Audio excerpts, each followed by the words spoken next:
نحمده ونصلي على رسوله الكريم أما بعد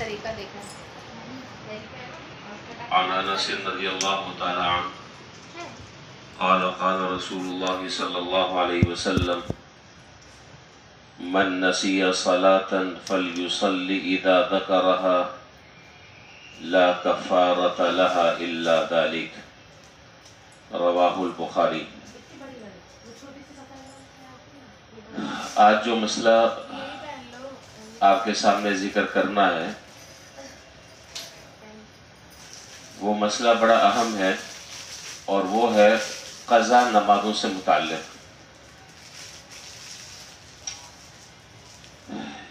اتنی بات تو ہر شخص جانتا اور سمجھتا ہے کہ اللہ تعالیٰ نے ہر بالغ عاقل مسلمان مرد عورت پر 5 وقت کی نماز فرض فرمائی ہے۔ بلوغت کی عمر احناف کے ہاں 15 سال ہے۔ بعض گھرانے ایسے ہوتے ہیں کہ اس میں ابتدا سے بچوں کو مسجد لے کر آتے ہیں، وہ مسجد کے ماحول سے مانوس ہوتا ہے، وہ نماز پڑھنے کا عادی ہوتا ہے۔ تو ایسے بچے جب جوان ہوتے ہیں اور بڑے ہوتے ہیں تو عام طور پر وہ صاحب ترتیب ہوتے ہیں، ان کی نمازیں نہیں چھوٹتی، چونکہ شروع سے ماں باپ نے ان کی عادت ڈالی نماز پڑھنے کی۔ یہ گھر کے ماحول پر ڈیپینڈ کرتا ہے، والدین کی تربیت پر ڈیپینڈ کرتا ہے۔ اور بعض گھرانے ایسے ہوتے ہیں کہ ایک عرصے تک کے لاپرواہی میں آدمی مبتلا رہا، غفلت کا شکار رہا، کوتاہی اور سستی رہی، پھر اللہ تعالیٰ نے ہدایت کا سامان مہیا فرمایا، کچھ اسباب ایسے بنتے چلے گئے کہ آدمی کو تنبہ ہوا اور نماز پڑھنے کا اس نے باقاعدہ ارادہ کر لیا کہ جی اب تو جو ہو گیا، آئندہ زندگی میں تو میں انشاءاللہ نمازوں کا اہتمام کروں گا۔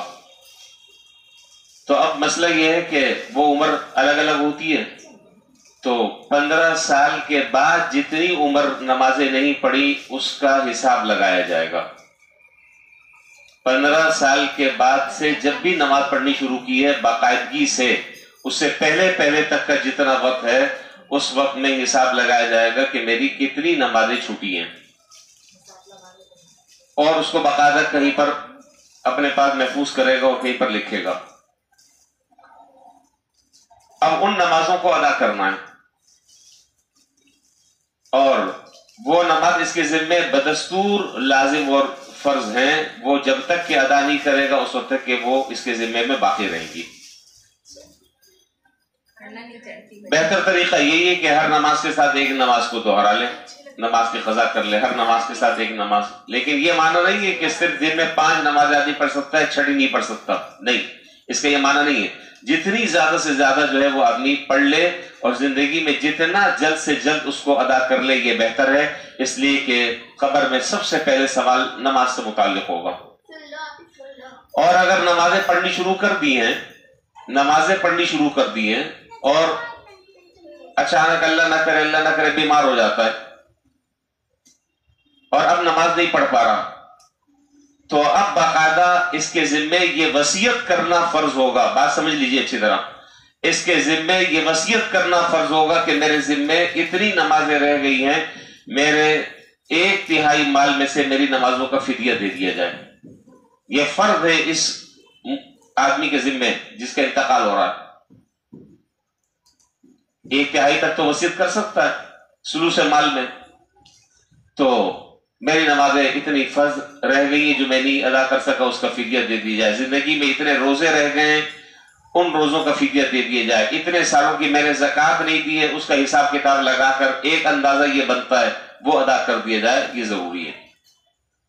تو بہتر یہ ہے کہ نماز اللہ نے صحت دی ہے، طاقت دی ہے، قوت دی ہے، موقع اللہ تعالیٰ نے عطا فرمایا ہے، زندگی میں نمازیں آدمی پڑھے، اپنی قضا نمازیں۔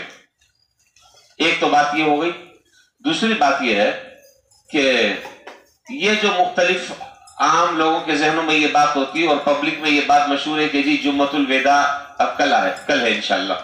میں نے یہ بات آج اسی لیے اپنے پاس لکھ کے رکھی تھی کہ آج یہ بات کروں گا۔ کل انشاءاللہ جمعۃ الوداع ہے، انشاءاللہ اللہ تعالی ہمیں عافیت کے ساتھ نصیب فرما دے، رمضان کا آخری جمعہ۔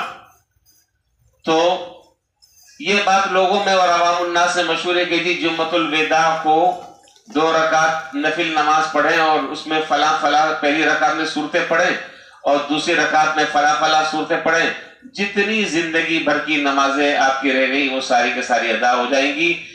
یہ سراسر غلط ہے اور قرآن اور احادیث کی تعلیمات کے بالکل صراحتاً خلاف ہے، اس کا کوئی ثبوت نہیں ہے۔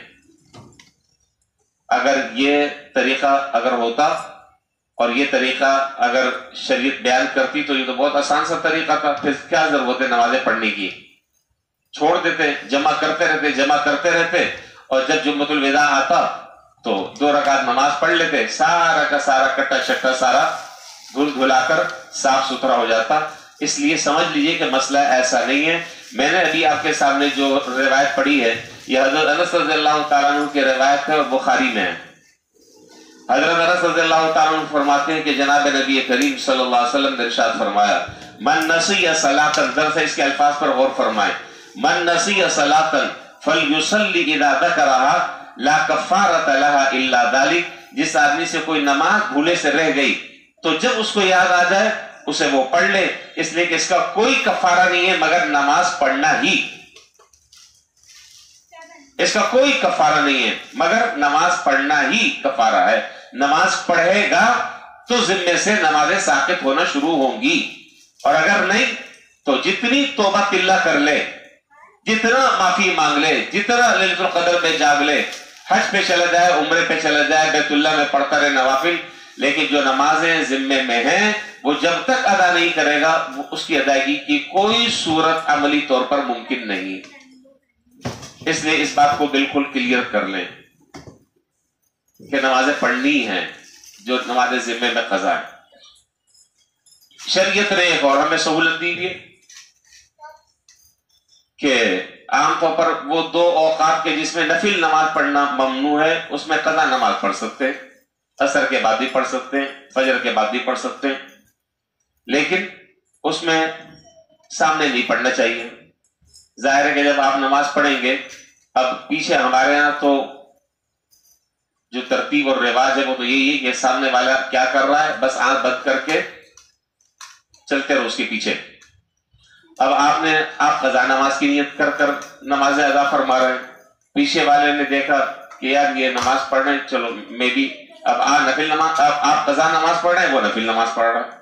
اب آپ کس کو بتائیں گے کہ جی میں اعلان تو ہو نہیں سکتا، اعلان تو نہیں ہو سکتا کہ جی میں قضا نماز پڑھ رہا ہوں۔ اس لیے علماء کہتے بہتر طریقہ یہی ہے کہ آدمی گھر میں پڑھ لے ان 2 اوقات میں، تاکہ کسی کو اشتباہ نہ رہے، کسی کو شبہ باقی نہ رہے۔ ہاں باقی جو دیگر جو اوقات ہیں کہ جس میں ہر طرح کی نماز آدمی پڑھ سکتا ہے، نفل نماز پڑھ سکتا ہے، قضا نمازیں پڑھ سکتا ہے، تو اس میں نمازوں کا اہتمام کریں۔ بس آج مجھے یہ اہم بات بتانی تھی کہ الوداعی جمعے میں اس طرح کی نہ کوئی روایت ہے نہ شریعت کا کوئی حکم ہے۔ تمام فتاوی کی کتابوں میں، تمام فقہ کی کتابوں میں، تمام فقہاء نے اس بات کی صراحت کی ہے کہ نماز آدمی کو ادا کرنی ہی کرنی ہے، جتنا جلدی ہو سکے۔ زندگی موت کا کوئی بھروسہ نہیں ہے، اس لیے اپنی زندگی میں حتی الامکان ان قضا نمازوں کی ادائیگی سے بہتر طریقے سے سبکدوش ہو جائے اور اس کو ادا کر کر اپنے ذمے سے اس نمازوں سے فارغ ہو جائے۔ سب سے بہتر طریقہ یہی ہے۔ اللہ تعالیٰ ہمیں اس کی فکر کرنے کی توفیق عطا فرمائے، اور جن کی نمازیں رہ گئی ہیں ان کو نمازوں کی قضا کرنے کی توفیق عطا فرمائے، اور جن کی نہیں رہی ان کو آئندہ زندگی میں اس کا اہتمام کرنے کی توفیق عطا فرمائے کہ زندگی میں کوئی نماز ہماری نہ رہے۔ نماز جو ہے وہ لازم اور ضروری ہے، اس سے چھٹی کسی کو بھی نہیں ہے، کسی کو بھی رخصت حاصل نہیں ہے، ہر ایک کو نماز پڑھنی ہے اور مرنے دم تک نماز پڑھتے رہنا ہے انشاءاللہ۔